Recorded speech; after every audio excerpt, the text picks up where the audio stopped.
When you have such a large data set in your Excel with a bunch of rows and a bunch of columns, maybe it's not a good idea to analyze all the data within just one single chart in Excel. Because look what's going to happen. If I select here the first two rows, and then I go to insert, and then I insert a line chart, for example. So I select this line chart.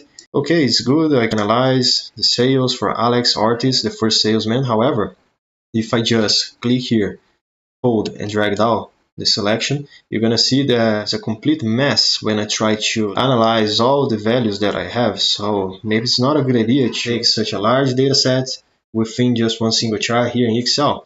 So even if I select the chart, clicking chart design, add chart element, and then go to legend and insert a legend, I still can't see pretty much anything. So a smart way to do that is just to delete this chart, and then we're gonna do a sparkline chart here in Excel. It's a smart way to analyze big data sets here in Excel when you have a bunch of rows, a bunch of columns. So let me just go to the column B. I'm gonna select all the column B, right click, and then I'm gonna click insert. Now I have this new column, and then I'm gonna type in sales chart. I'm gonna make the column B a little bit larger, and then I'm gonna insert a time chart within this cell, and this is called the sparkline chart. Okay, so let me just select this first cell blank here.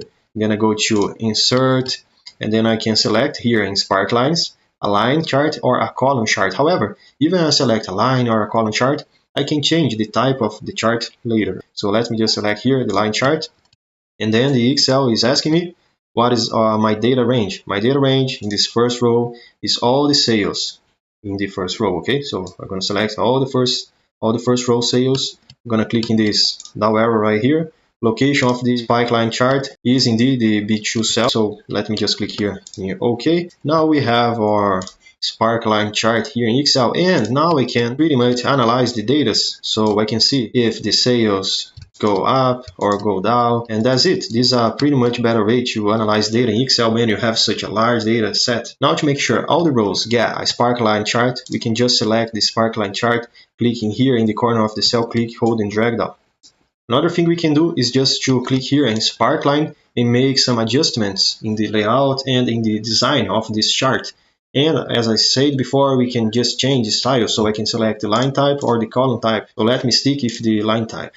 I also can insert some points, the high point, low point, first, last point, markers, and negative points. However, I will let all this checkbox blank. I can also choose some patterners that Excel's give me, or I can even create my own pattern. So let's say I want a light blue color. I'm going to select it, and I want to make the line a little bit thicker. So I go to weight right here, and then I go select these 2 and 1 color. I can now analyze all the rows, all these informations, and see everything I need. And if you want to delete this sparkline chart, if you select everything here and then press the delete button, nothing's gonna happen because you can't delete a sparkline chart like that. You need to select the sparkline or just click, and then you go to sparkline, and then you go to clear, and then select this second option here. Clear, select the sparkline group, and then you delete everything. Okay, so let me just press Ctrl Z here to undo this action. And I hope this video can help you out to analyze your large data sets in Excel. And I see you tomorrow, as every day has a new video. I see you there.